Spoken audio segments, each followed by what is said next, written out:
రామచంద్రమూర్తి యుద్ధం చేస్తే ఆ చూసిన వాళ్ళు ఏమన్నారు అంటే భండన భీముడు అన్నారు. భీముడు ఎవరండి? పద్యం తప్పు కాదు. రామచంద్రమూర్తి యుద్ధంలో భీముడు లాంటి వాడు. భీముడు ఎప్పటివాడు? భారత కాలం. రాముడు ఎప్పటివాడు? రామాయణ కాలం. రాముడిని భీముడితో పోల్చడం ఏంటండి? రామదాసు గారి ఉద్దేశం అది కాదు. భీముడు అంటే శివుడు. దాక్షారం వెళ్ళండి, భీమేశ్వర స్వామి.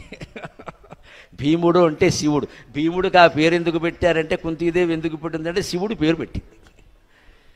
భీముడు అంటే శివుడు. భండన భీముడు అంటే యుద్ధంలో శివుడు లాంటి వాడు. త్రిపురాసుల సంహారం చేసేటప్పుడు పరమశివుడు ఎంత పరాక్రమం చూపించాడో, రావణాసురుని చంపేటప్పుడు రాముడు అంత పరాక్రమం చూపించాడు. అందుకని రామదాసు ఆయన్ని భండన భీముడు, ఆర్తజన బాంధవుడు, బాణతూణ కోదండ కళా ప్రపూర్ణ భుజతాండవ కీర్తికి, బాణంతో అంబల పొదితో ధనుసుతో ఎప్పుడూ నిండుగా కనపడేటువంటి మా రాముడికి మించిన దైవం లేడు అని పెద్ద ఏనుగునెక్కి దాని మీద వేదండాన్ని ఎక్కి పెద్ద కోదండవుడు పట్టుకుని డప్పు పట్టుకుని చాటిస్తా ఇంకెవరూ రాముడిని మించిన దైవం ఉన్నాడని అనడానికి వీల్లేదు అని సగర్వంగా చాటినవాడమ్మా రామదాసు.